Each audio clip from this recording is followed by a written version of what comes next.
Voy a partir en un minuto más, estoy tratando de prender el computador de la oficina para poder seguir el orden de la materia.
Ya.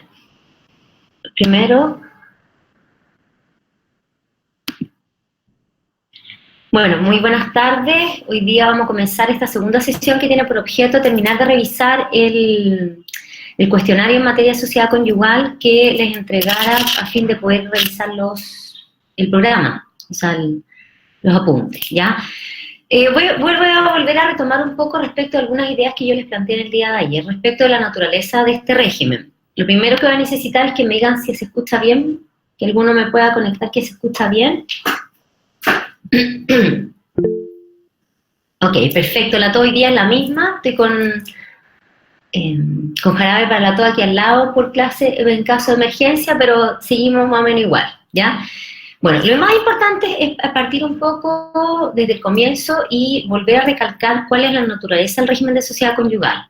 La sociedad conyugal corresponde, si uno analiza los sistemas teóricos, a un régimen de comunidad restringida exclusivamente ganancial, ¿ya?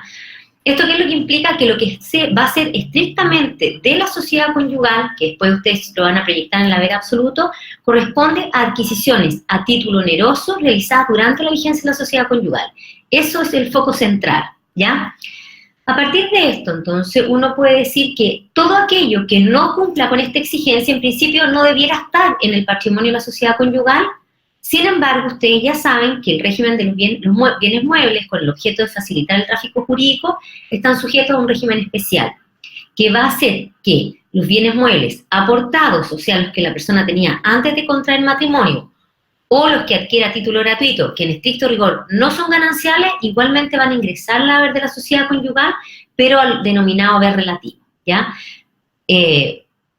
Definitivamente, ¿no es cierto? Yo les decía, el haber absoluto y el haber relativo, ¿no es cierto? Una vez que ingresan en la sociedad conyugal es para siempre. La única diferencia viene dada porque en el caso del haber relativo, eso se genera para el cónyuge aportante o adquirente un crédito que le permite recuperar su valor a la terminación, ¿ya? La sociedad conyugal, ¿no es cierto? Recuerdo, ¿no es cierto?, que es el régimen legal supletorio de los matrimonios celebrados en Chile, cualquiera sea la nacionalidad de quienes lo celebran. Por el solo hecho de celebrarse en territorio chileno, es el régimen legal, salvo que las partes convengan, ¿no es cierto?, mediante capitulación matrimonial celebrada antes del matrimonio o en el acto mismo, que van a pactar separación total de bienes o régimen de participación en los gananciales, ¿ya? Yo les decía que esto, ¿no es cierto?, sin perjuicio que la ley también permite, durante la vigencia del matrimonio, que los cónyuges puedan modificar o sustituir su régimen, ¿ya? Siempre viene la pregunta de determinar, bueno, ¿cuántas veces personas que se han casado pueden mutar su régimen? Y la verdad es que no existe una norma que lo diga expresamente. A partir de una interpretación del artículo 165, se llega a la conclusión de que los cónyuges en Chile podrían modificar hasta 2 veces el régimen de bienes constante el matrimonio, ¿ya? Ahora, en el caso de los matrimonios celebrados en países extranjeros, les recuerdo que el régimen legal y supletorio no es la sociedad conyugal, sino que es la separación de bienes.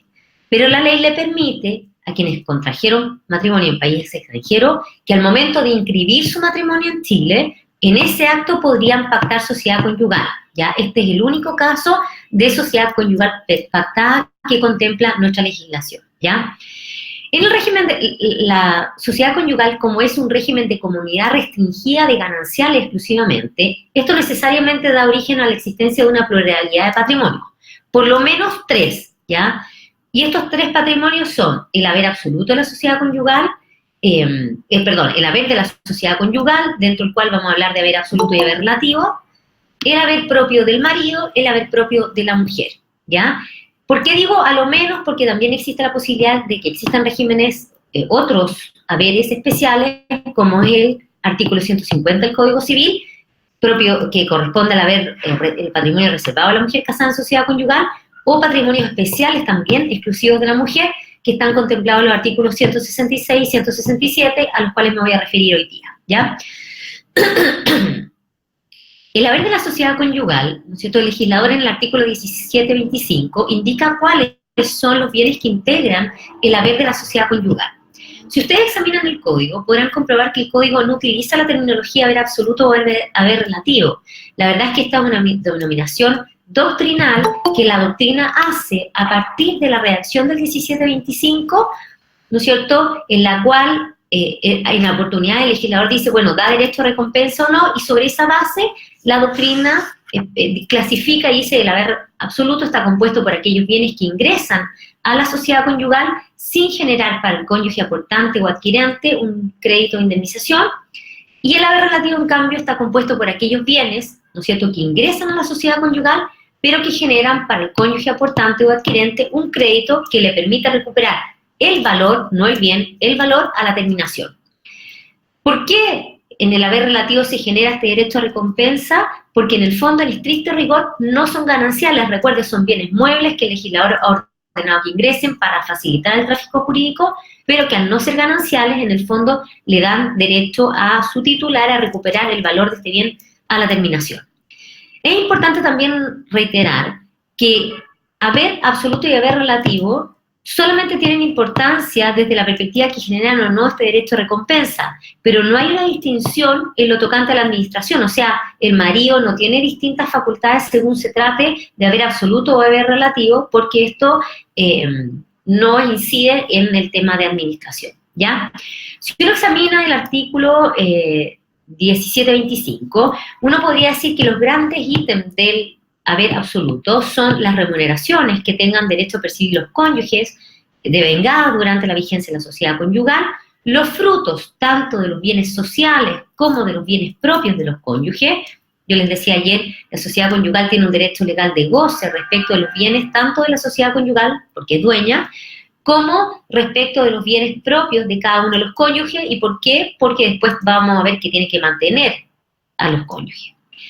También, en tercer lugar, ingresan al haber absoluto de la sociedad conyugal todos los bienes adquiridos a título oneroso, en principio por cualquiera de los cónyuges.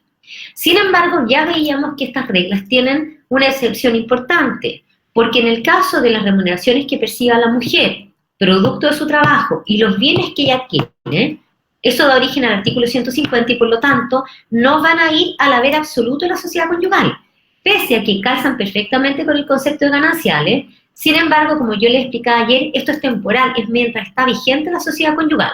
A la terminación, luego vamos a volver a reiterar qué es lo que pasa con el destino de este patrimonio reservado. Por lo tanto, si es que una mujer, y esto es importante decirlo, adquiriera bienes a título oneroso durante la vigencia de la sociedad conyugal que no tienen por fuente su trabajo, esto iría al haber absoluto de la sociedad conyugal. Ojo con eso, o sea, si a mí alguien me regala, ¿no es cierto?, dinero, y yo con ese dinero compro un bien que no lo estoy comprando con el producto de mi trabajo, eso va a ir al haber absoluto de la sociedad conyugal, no porque yo sea mujer va a ir a un patrimonio distinto, ¿ya? El caso de excepción, veíamos el del artículo 150 del Código Civil, o sea, dinero o bienes adquiridos con dinero producto del trabajo, ¿ya? El haber relativo, en cambio, está compuesto por aquellos bienes que ingresan al haber de la sociedad conyugal, pero que generan para el cónyuge aportante o adquirente un crédito que le permite recuperar su valor a la terminación del régimen. Fundamentalmente, ¿por qué clase de bien está compuesto? Por bienes muebles aportados, o sea, los que tenía la persona antes de contraer matrimonio, o los que adquiera durante la vigencia a título gratuito. ¿Por qué no a título oneroso? Porque los que se adquieren a título oneroso obviamente van al haber absoluto de la sociedad conyugal, ¿ya? Listo. Determinado, ¿no es cierto?, fundamentalmente la composición fundamental de los haberes absoluto y relativo. Y digo la composición fundamental porque, como ustedes podrán ver, tanto en la diapositiva como en la ley, estas 1725 reconocen excepciones, que la verdad es que en una clase de esta naturaleza sería imposible explicarlas unas a unas, sin perjuicio de que si alguien ha tenido alguna duda respecto a estos casos de excepción, puede preguntar, ¿ya? A partir de lo que nosotros explicábamos, yo les decía que uno llegaba a establecer las 4 reglas básicas de la sociedad conyugal para efecto de determinar el destino. Primero, determinar si el bien era aportado o adquirido, o sea, si la persona lo tenía antes de contraer matrimonio o lo adquiría durante su vigencia. Si era aportado, mueble o inmueble. Si el bien aportado es inmueble, ¿no es cierto?, permanece en el patrimonio propio de cada cónyuge. Si es mueble, ingresa al haber relativo. En relación con los adquiridos durante la vigencia de la sociedad conyugal, recuerden que había que distinguir si es adquirido a título gratuito u oneroso. Si es adquirido a título oneroso, todos van a haber absoluto en la sociedad conyugal. Si es adquirido a título gratuito, depende. Si es inmueble adquirido a título gratuito, el departamento que herede, por ejemplo, va a ir al haber propio de cada cónyuge. Si el bien mueble se adquirió a título gratuito, va a ir al haber relativo a la sociedad conyugal, ¿ya? Y finalmente, la 4ª regla, les decía yo, que para efectos de determinar la fecha de adquisición, en este caso, no se está la fecha en que opera el modo, sino que consideran siempre que es la fecha del título, ¿ya? Y eso genera algunas veces dificultades, ¿no es cierto?, tratándose de personas que compran bienes, ¿no es cierto?, muy antes de casarse, ¿no es cierto?, o celebran contratos de promesa y luego el contrato definitivo lo celebran constante en la sociedad conyugal. Les recuerdo que eso lo veíamos ayer al mencionar el artículo 1736, ¿ya? Ahora bien, finalmente, en materia de patrimonio, ¿no es cierto?, estos grandes patrimonios, está el patrimonio propio de cada cónyuge. Este patrimonio propio va a estar compuesto fundamentalmente por bienes raíces, ¿ya? ¿Cuáles? Los bienes muebles, los bienes raíces que tenía cada cónyuge antes de contraer matrimonio o los que adquiera durante la vigencia del régimen a título gratuito. También la ley permite, ¿no es cierto?, que los cónyuges puedan excluir por capitulación matrimonial determinados bienes muebles de la sociedad conyugal, pero se trata de situaciones que son excepcionales. Así que por regla general van a ser fundamentalmente bienes raíces, ¿ya? En el caso de los bienes propios del marido,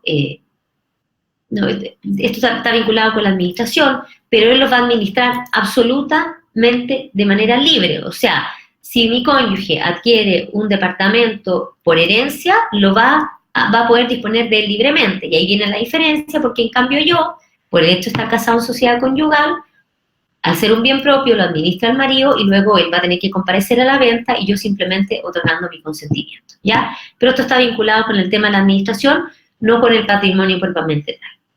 En materia de administración, y esto es en el fondo para terminar el redondeo de ayer, la ley distingue en materia de administración de la sociedad conyugal entre una administración ordinaria y una administración extraordinaria.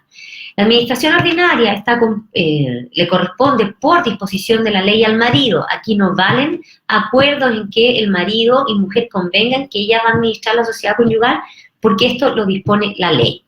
Sin embargo, esta administración del marido no es, que comprende, tanto los bienes sociales como los propios de la mujer, no es una administración libre porque está sujeta a limitaciones, ¿ya? Veíamos, ¿no es cierto?, que en el caso de la administración ordinaria de los bienes de la sociedad conyugal, el 1749 establece un catálogo de limitaciones, y en lo tocante a la administración de los bienes propios de la mujer, el artículo 1754 fundamentalmente es el que establece las limitaciones. ¿En qué consisten estas limitaciones? Esta limitación consiste en que respecto de determinados actos, el legislador le exige, en el caso de los bienes sociales, la autorización a la mujer, en el caso de los bienes propios, el consentimiento a la mujer. En el caso de los bienes sociales, el marido puede debe actuar con la autorización de la mujer o de la justicia en subsidio, que puede obtenerse frente a un impedimento de la mujer, pero también frente a una negativa injustificada. En cambio, tratándose de los bienes propios de la mujer, él solo puede pedir autorización judicial frente a un impedimento, porque la mujer, si se opone a la realización respecto a un acto propio, es un derecho absoluto, ¿ya? También les mencionaba ayer que hoy día el legislador permite, en el artículo 138, la posibilidad de que la mujer tome la iniciativa en orden a realizar actos sobre bienes propios, y ella puede solicitarle al juez autorización para actuar ella, ¿no es cierto?, si es que el marido no quiere realizar un determinado acto.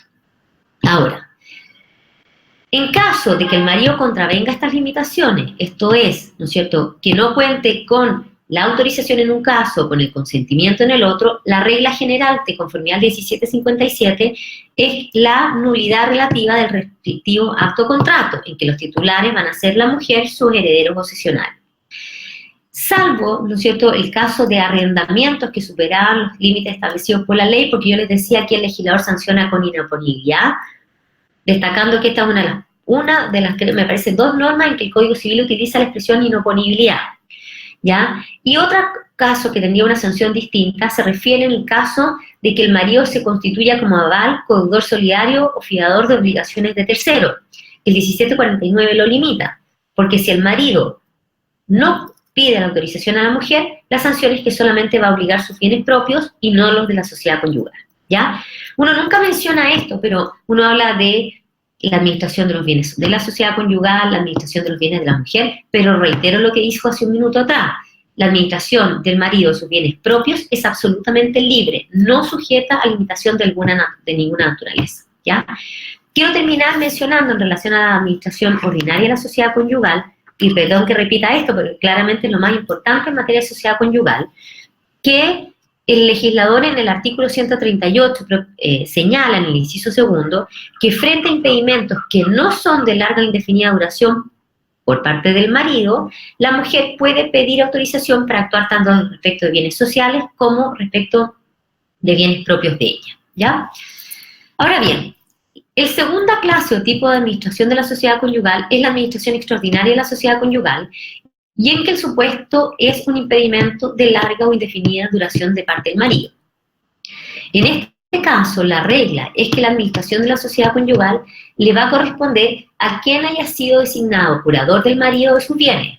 Aquí no se requiere un acto especial, o sea, por el solo hecho de que una persona es designada curador de un marido casado bajo régimen de sociedad conyugal, por ese solo hecho asume la administración extraordinaria. Por regla general, salvo excepciones que están detalladas en la diapositiva y por cierto en la ley, ¿no es cierto?, por regla general esta administración le va a corresponder a la mujer, pero no porque le corresponde a ella porque es la mujer, sino por haber sido designada curador del marido de sus bienes, ¿ya? es importante distinguir quién va a ejercer la administración extraordinaria, porque, ¿no es cierto?, si la mujer lo ejerce la mujer, esto se va a regir por las normas contenidas en el artículo 1759 y siguiente.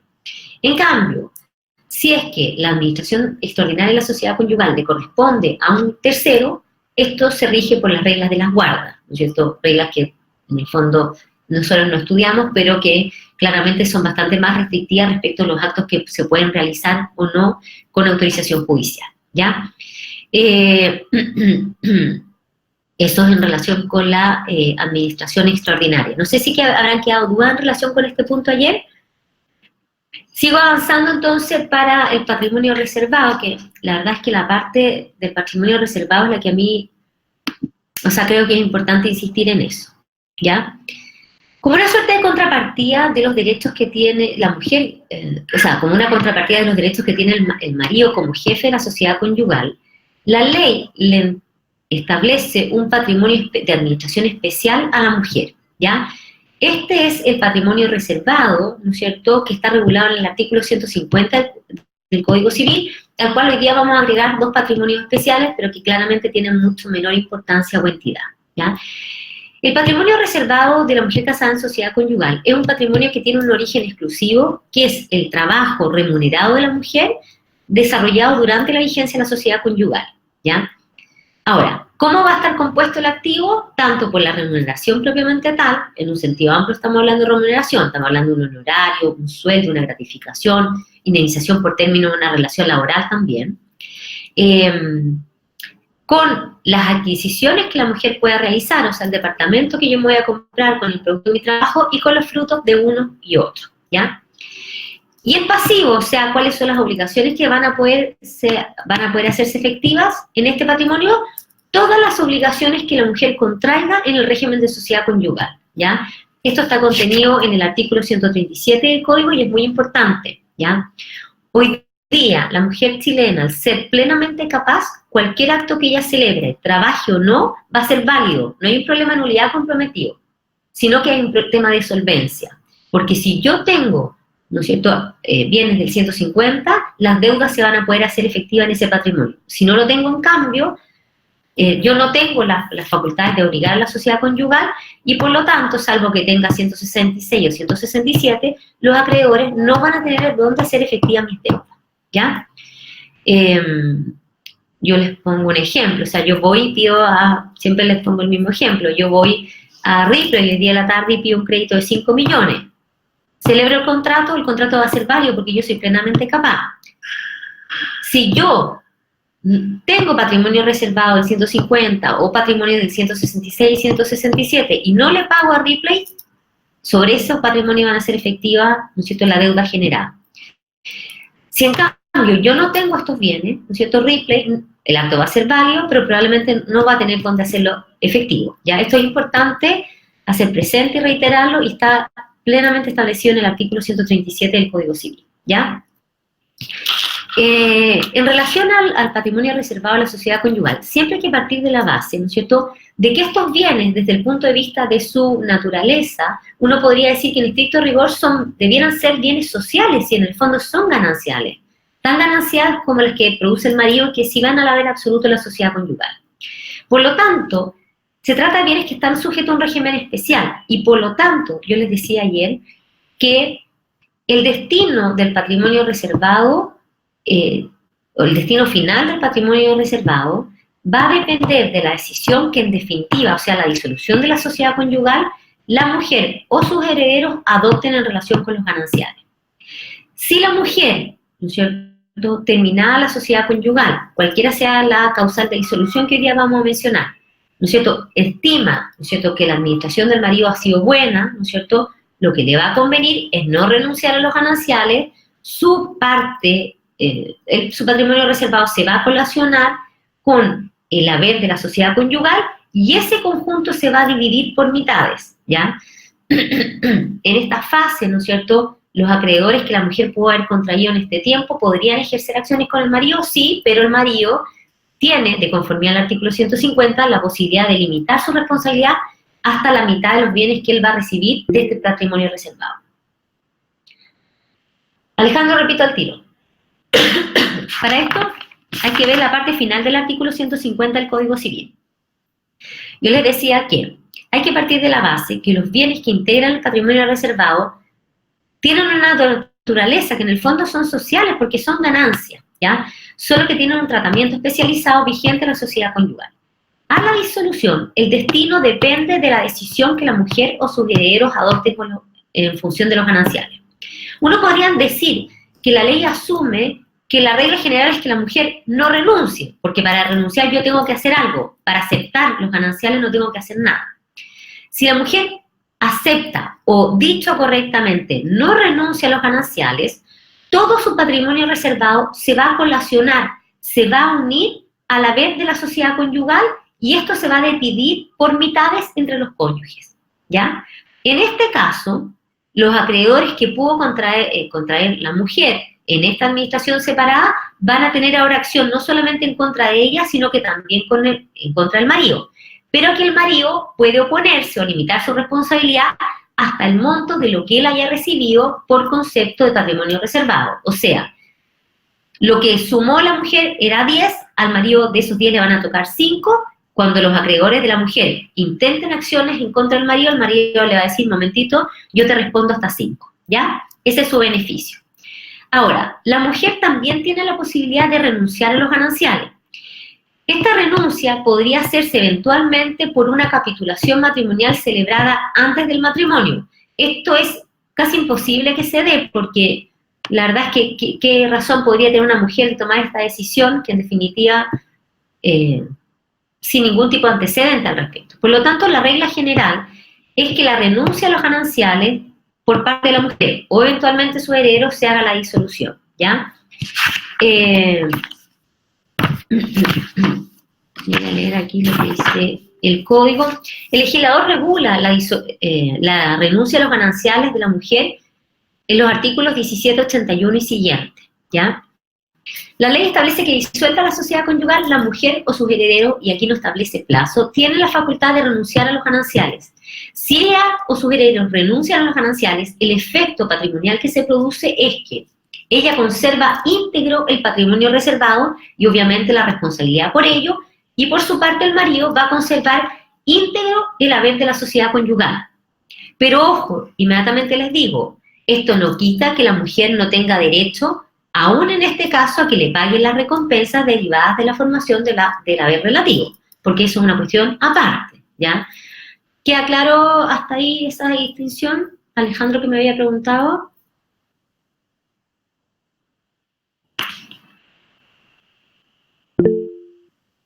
Perfecto. Ahora, la ley, si ustedes examinan, porque esto a mí me gusta como desde el punto de vista práctico, si ustedes miran el código no somete la renuncia a los gananciales a ninguna, al tiro contestó la Paulina.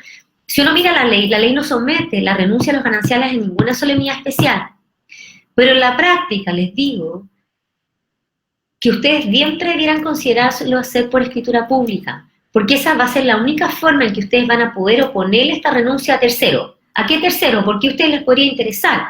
Porque ahora a mí me interesa decir que habiéndose disuelto la sociedad conyugal, yo ahora soy la dueña exclusiva y para siempre del bien que aparecía como el patrimonio reservado. ¿Y qué es lo que yo voy a hacer?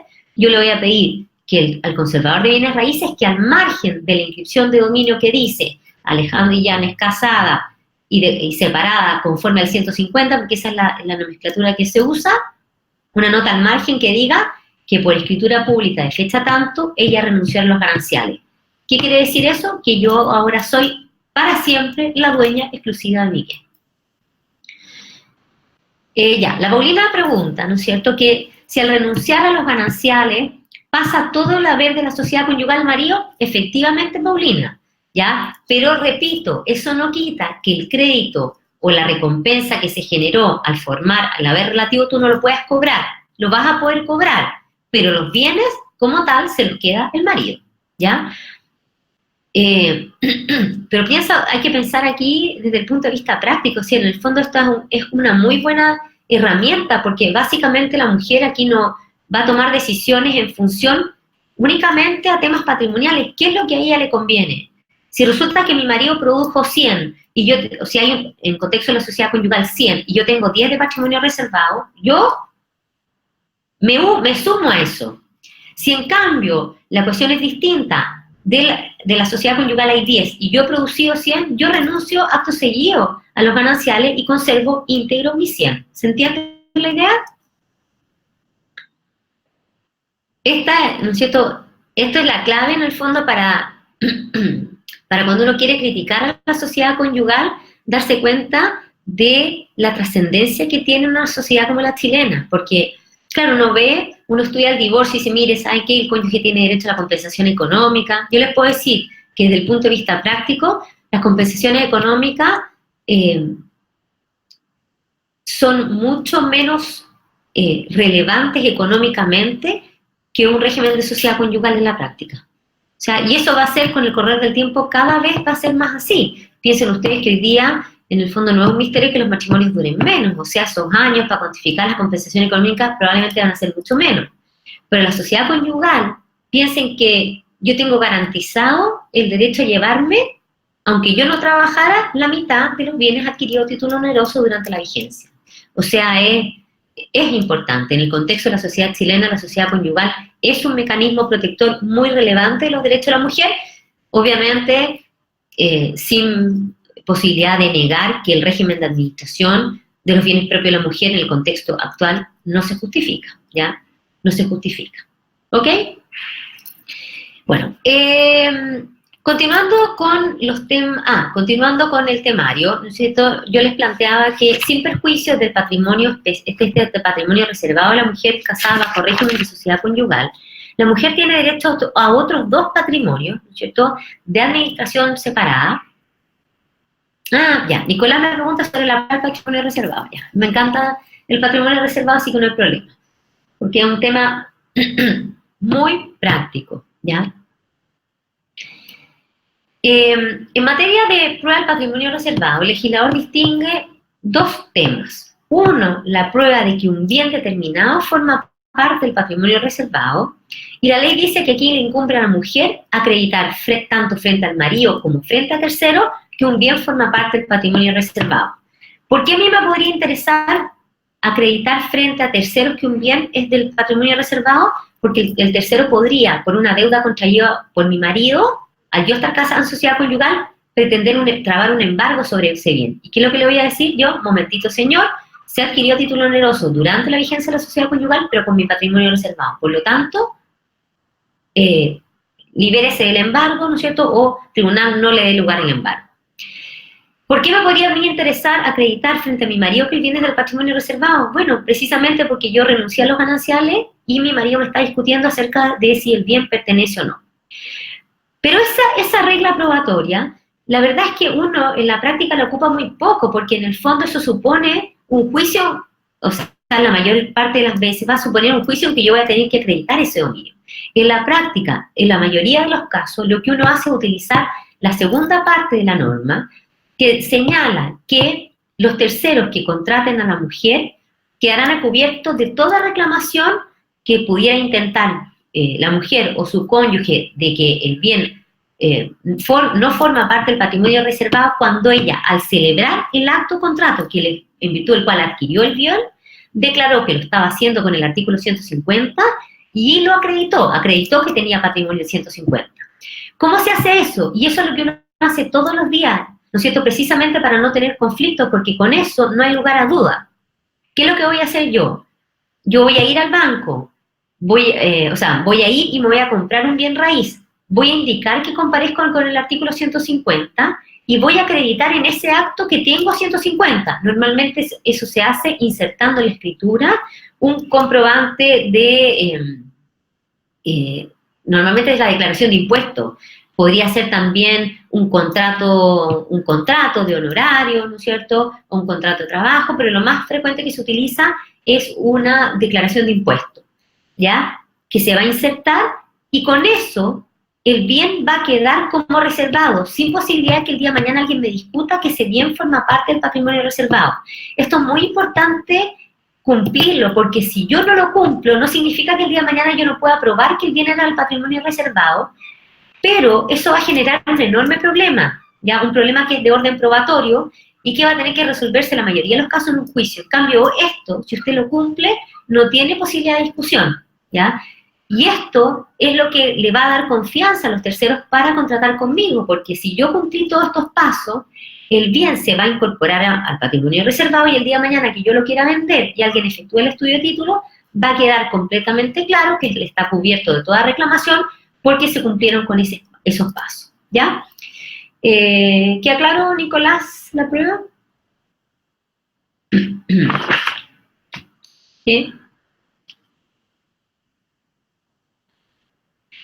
Ya, el tema, uy, qué buena pregunta, Bianca, en relación con los bienes muebles, con los automóviles. Lo que pasa es que, a ver, en relación con los muebles, la ley presume, ¿no es cierto? Este es el maldito artículo 139, que no lo quería mencionar, pero ya que me lo mencionan tengo que tocarlo. La verdad es que el legislador, en el artículo 1739, en inciso primero, establece una presunción general de que los bienes muebles que están en poder material de los cónyuges durante la vigencia de la sociedad conyugal, le pertenecen a la sociedad conyugal, salvo que yo pruebe lo contrario, ¿ya? Pero a pesar de eso, de que dice que se presumen de la sociedad conyugal, si yo, cónyuge, contrato respecto a un bien mueble, el legislador entiende que el que tiene el bien en su poder es el dueño y puede actuar. Ustedes comprenderán que si no, a cada persona que vende un buen mueble tendríamos que exigirle certificado de matrimonio y prácticamente hacer un estudio y no tiene sentido, ¿ya? Por eso esta norma práctica, el 1739, dice, mire, yo parto de la base que todos los bienes muebles son de la sociedad conyugal, pero si usted lo tiene en su poder y realiza un acto, yo asumo de que usted era el dueño y está bien realizado y no va a haber problema con los terceros. Pero esa regla no se aplica a los bienes muebles que están sujetos a un sistema de registro, ¿ya? Sin embargo, en el caso de los bienes muebles, Bianca, yo debo reconocer que no se hace mayor cuestión cuando una persona enajena un automóvil en lo que respecta a su régimen patrimonial. Esa es mi experiencia, ¿ya? Y en el fondo puedo afirmar que eso es así, ¿ya? Por ser bien mueble sujeto a registro, probablemente debiéramos tener reglas especiales, pero en la práctica no se hace mayor cuestión y la mujer casada bajo régimen de sociedad conyugal enajena su automóvil sin limitación alguna, ¿ya? O sea, el que está en el certificado es el que está hábil para efectos de negociar sobre él. ¿Sería discutible esto a la luz del 1739? Por cierto que sí, pero es lo que ocurre en la práctica, ¿ya? Ya, pasando ahora a los otros patrimonios especiales, ¿ya? Se trata evidentemente de patrimonios que tienen mucha menor entidad que el patrimonio del 150, ¿ya? El patrimonio del 166, se refiere a cosas, ese es el origen exclusivo, cosas donadas, heredadas o legadas a la mujer con la condición de que no las administre el marido, ¿ya? En el fondo no podría decir son bienes que debieran ser propios, pero que el legislador permite, en el fondo establece una suerte de cumplimiento de la condición por equivalencia, estableciendo que eso da origen a un patrimonio especial, ¿ya? Origen exclusivo, bienes donados, heredados o legados, con la condición que la administración no la tenga el marido. Ahora, estos bienes, la ley trata a la mujer como si fuera separada de bienes en lo tocante a esto. En el fondo, su régimen jurídico es muy similar al que va a tener el patrimonio reservado, ¿ya? Y finalmente está el patrimonio del 167, que se origina con dinero o bienes muebles destinados a esta suerte de administración separada por capitulación matrimonial celebrada antes del matrimonio, ¿ya? El legislador en 167 dice, si las capitulaciones matrimoniales se hubiera estipulado que la mujer administre separadamente alguna parte de sus bienes, se aplicará a esta separación parcial las reglas del artículo precedente, ¿ya? Los supuestos sumamente específicos permiten a ustedes intuir que es muy difícil que nosotros nos topemos con esta clase de patrimonio. Pero uno podría decir, bueno, pero tal vez la utilidad que debemos reconocer que tienen es que el 166 de alguna manera podría ser la forma de evitar la administración del marido de los bienes propios de la mujer. Pero claro, tendría que ser cumplir la exigencia del artículo. Voy a parar medio segundo segundos para ir a tomar agua y vuelvo, ¿ya?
Ya volví.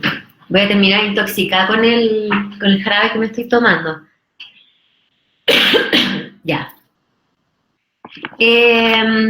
Por eso, en el fondo, vuelvo a reiterar, los artículos 166 y 167 evidentemente tienen una mucha menor entidad que la del artículo 150, pero es importante considerar que de alguna manera están comunicados porque, de conformidad al 137, todas las obligaciones que yo pueda contraer como mujer casada en sociedad conyugal se van a hacer efectivas en cualquiera de estos patrimonios en la medida naturalmente que yo los tenga, ¿ya? Paso ahora al tema del pasivo de la sociedad conyugal.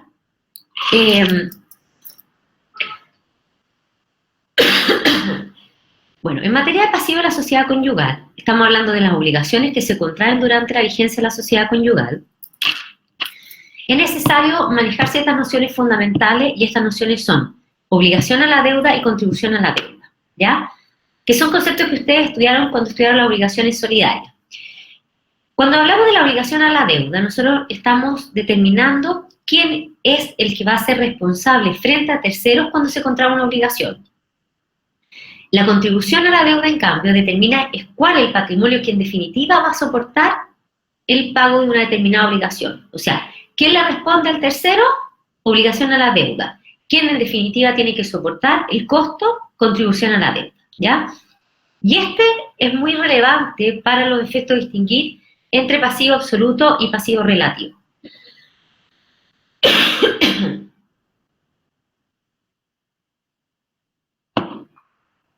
Si ustedes ven las diapositivas, ¿no es cierto? El pasivo absoluto de la sociedad conyugal está compuesto por todas aquellas obligaciones que son sociales, tanto desde el punto de vista de obligación a la deuda como de la contribución a la deuda, ¿ya? El artículo 1740 nos indica, ¿no es cierto?, en qué obligaciones tendrían la condición de pasivo absoluto, y les voy a pedir que ustedes vayan examinando cada una de los numerales. Ahora uno podría decir que, si uno quisiera establecer un arreglo, uno podría decir que forman parte del pasivo absoluto en general todas las obligaciones que contraiga el marido durante la vigencia de la sociedad conyugal. Esa es la regla general.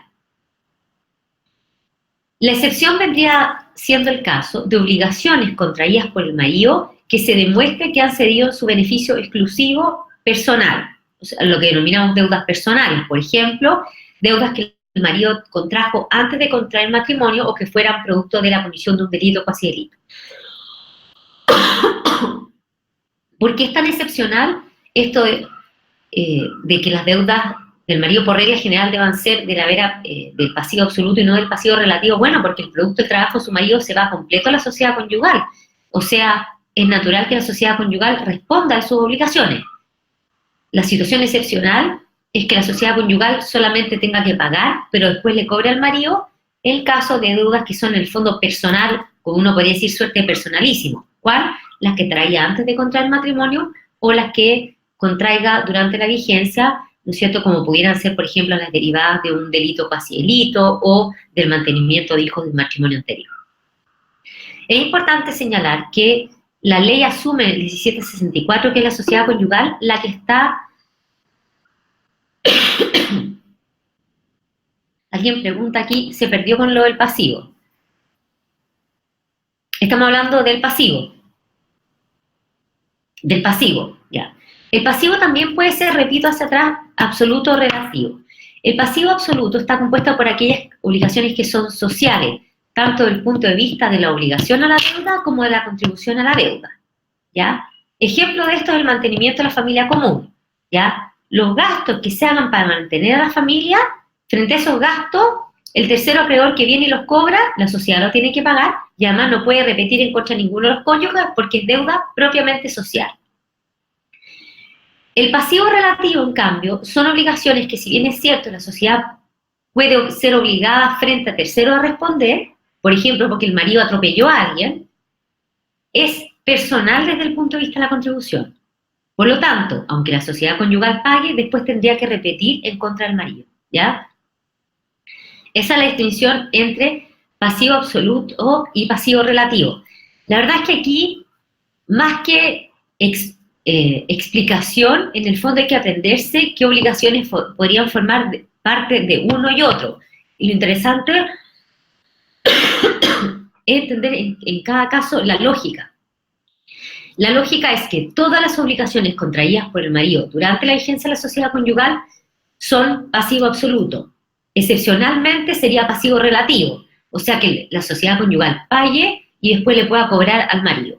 Nosotras las mujeres, en cambio, por regla general, no tenemos el derecho a aplicar a la sociedad conyugal, de ahí la importancia del 137. ¿Se entiende ahí la distinción?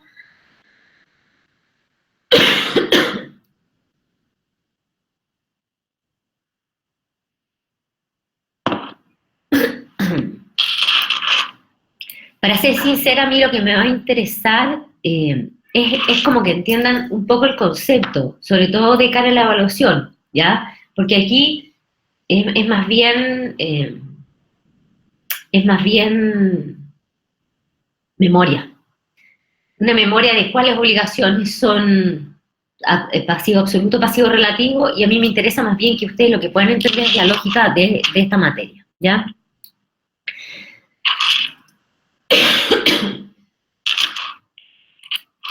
Ahora, es importante dentro de lo que es el pasivo, lo que dispone el artículo 1778 del Código, que establece que el marido es responsable del total de las deudas de la sociedad, salva su acción contra la mujer para reintegro la mitad de estas deudas, según el artículo precedente. O sea, la regla general es que las obligaciones que contrae el marido como jefe de la sociedad conyugal van a obligar siempre a la sociedad conyugal. Esa es la regla, por así decirlo, generalísima. Nosotros las mujeres no tenemos el derecho a obligar a la sociedad conyugal, salvo que, por ejemplo, salvo que tuviéramos, por ejemplo, un mandato de nuestro marido, para efectos de poder obligar. Caso contrario, aplicamos el artículo 137, ¿ya?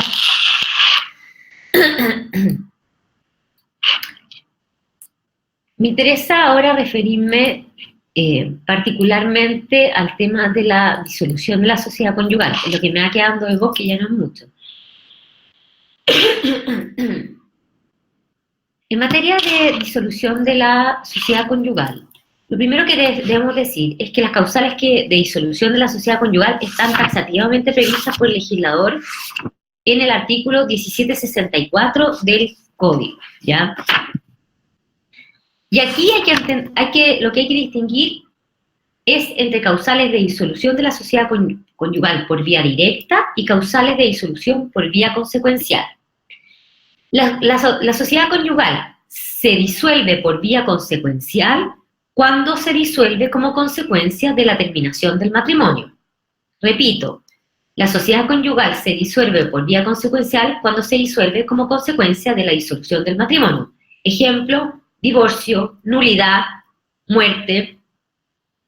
Hoy día también tendríamos que decir cambio de sexo, ¿no es cierto?, que hace terminar el matrimonio. Si cae el matrimonio, cae naturalmente la sociedad conyugal, hablamos de una causal de disolución por vía consecuencial.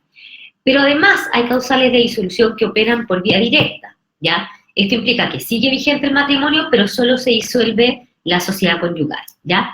Dentro de estos casos, el caso más importante y el que me interesa detenerme, dice relación con la posibilidad de pactar vigente la sociedad conyugal la sustitución del régimen. Y esto me interesa referirme porque en la práctica es muy relevante, ¿ya?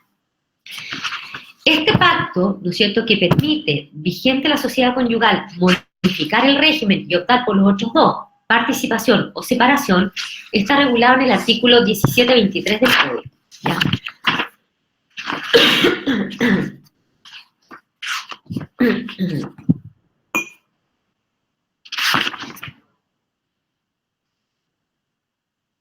El artículo 1723 regula lo que nosotros seguimos denominando el pacto de separación total de bienes, pero la verdad es que es un pacto que permite pasar tanto de la sociedad a la separación como de la sociedad a la participación, de la sociedad a la separación, o de la participación a la separación, o de la separación a la participación. Recuerden que nunca hay vuelta atrás con la sociedad conyugal, ¿ya?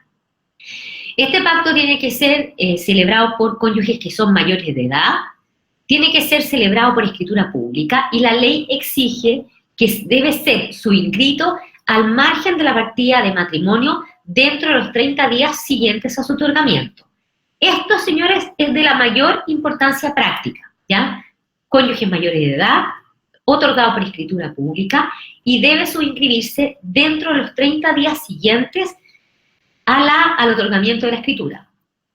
Por lo tanto, si es que yo lo inscribo al día 32, aunque el registro civil me lo inscriba, eso no produce ningún efecto y eso va a dejar como subsistente el régimen que existía con anterioridad. Y créanme que yo he visto casos en los cuales el registro civil, por diversas razones, ha inscrito después del día 30, actualmente es más difícil porque hay mejores sistemas de control, y eso implica que sobreviviría el régimen anterior, ¿ya?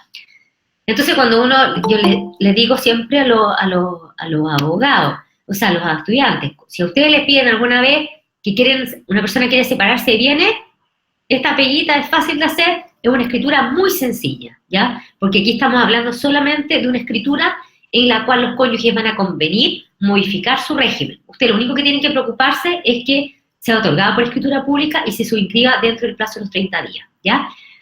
Pero este pacto no necesariamente implica la liquidación, que es un proceso que es mucho más complejo, ¿ya? Usted puede utilizar la misma escritura para hacer la liquidación, por supuesto, ¿ya? Pero ¿es necesaria hacer la liquidación? No, no es necesaria hacerla en este acto, ¿ya?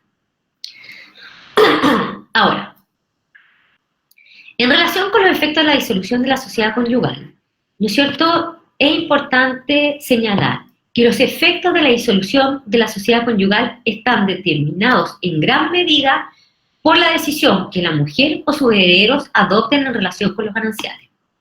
¿Por qué?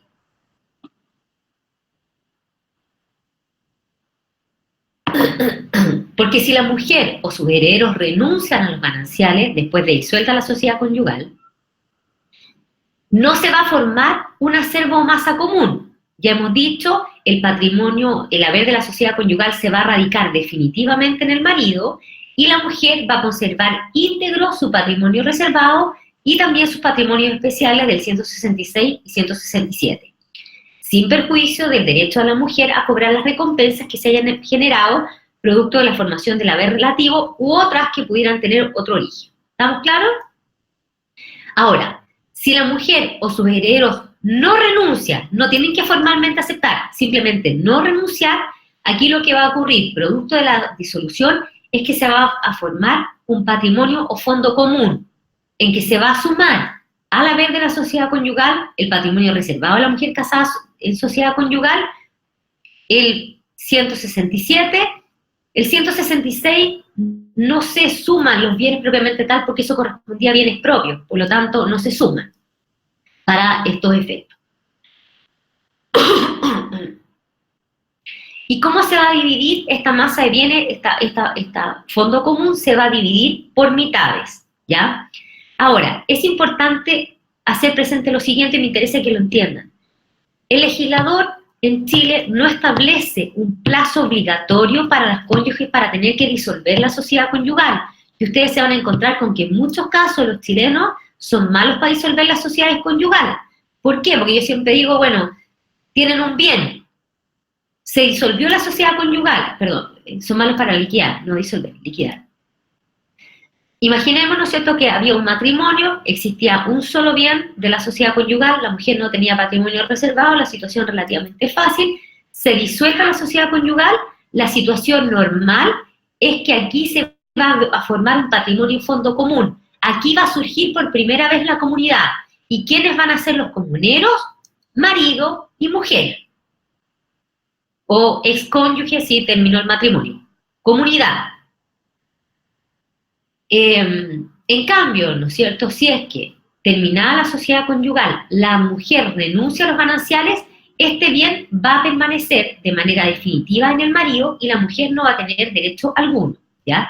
Por eso cuando uno hace los estudios de título es muy importante, ¿no es cierto?, el debido registro de la propiedad y pedir un certificado de matrimonio actualizado, porque esto puede significar que la propiedad haya mutado enormemente. Imaginemos, les pongo un ejemplo. Vigente la sociedad conyugal, mi marido adquirió un bien, casado bajo régimen de sociedad conyugal. Si él lo quiere vender vigente la sociedad conyugal, va a comparecer él y yo lo voy a tener que autorizar. Si la sociedad conyugal se disuelve, ahí pasamos a ser los dos, por regla general, los dueños, comuneros. Salvo que yo renuncie a los gananciales, caso en el cual él va a quedar como dueño exclusivo. O sea, ustedes ven que esto del estudio de títulos va en directa relación con lo que nosotros estamos viendo ahora y por eso es tan importante comprenderlo a cabalidad. Ya, les pongo ahora un ejemplo de mujer casada bajo patrimonio, bajo régimen de sociedad conyugal, que tenía un patrimonio reservado y, por ejemplo, se divorcia. Yo era dueña de un departamento, lo adquirí con el 150, casada bajo régimen de sociedad conyugal, me divorcio, se disolvió la sociedad conyugal. ¿Qué pasa con ese bien? Si yo no renuncio, no podría entender que ahí hay una comunidad entre mi marido y yo. Pero yo puedo renunciar a los gananciales y con eso, al renunciar a los gananciales, yo quedo habilitada para disponer de manera exclusiva. Y ahí está lo que yo les decía recién, que es lo que yo voy a hacer normalmente. Si yo voy a renunciar, lo voy a hacer por escritura pública y voy a pedir que se tome razón al margen de la inscripción de dominio del bien raíz. ¿Por qué? Para que todos sepan que ese bien que antes pertenecía a una mujer casada bajo régimen de sociedad conyugal en patrimonio reservado, ahora me pertenece de manera exclusiva y para siempre, ¿ya? Ahora, en relación a la liquidación de la sociedad conyugal, me interesa que ustedes después puedan repasar en las diapositivas cuáles son los principales pasos, ¿ya?, de la operación de liquidación de la sociedad conyugal, que en todos los cursos nosotros simplemente lo pasamos de manera ordenada para que ustedes entiendan la orgánica, pero que naturalmente no hay tiempo para efectos de hacer ningún ejercicio respecto de la liquidación, ¿ya? Con esto yo estoy terminando de revisar el cuestionario que sirve un poco de orientación de los apuntes y obviamente cualquiera que tenga alguna duda me lo puede hacer. Paulina, lo que va a entrar en liquidación de la sociedad conyugal es lo que está detallado en las diapositivas, ¿ya? Por favor, tomen nota de eso. Lo que va a entrar en materia de liquidación de la sociedad conyugal es aquello que está redactado en las diapositivas como operaciones que comprenden la liquidación de la sociedad conyugal. Si hay ejercicio en el apunte, eso no va a ser considerado, ¿ya? Es importante hacer presente eso. Preguntas hasta acá, por favor, de alguien que tenga dudas de la materia vista hoy día o ayer.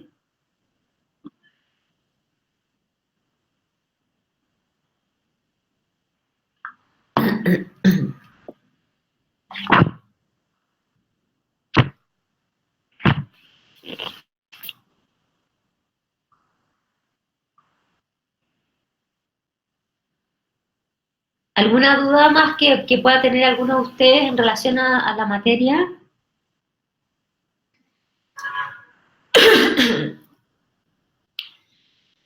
Bueno, en relación a un poco la prueba también va a ser, igual que la modalidad de las que tienen que darlo mañana, va a ser verdadero y falso y alternativa, ¿ya? Se van a puntuar de la misma manera, verdadero y falso, alternativa, precisamente con el objeto de favorecerlo a ustedes, porque naturalmente las de alternativa tienen mayor dificultad, sin embargo van a tener el mismo puntaje, ¿ya? Yo ya tengo lista la prueba relativa a la sociedad conyugal, ¿no es cierto? Y he tratado lo posible de orientar la clase que les he realizado y obviamente el cuestionario de tal manera de aquello que considero o estimo más relevante para efectos de contestar adecuadamente la prueba, ¿ya?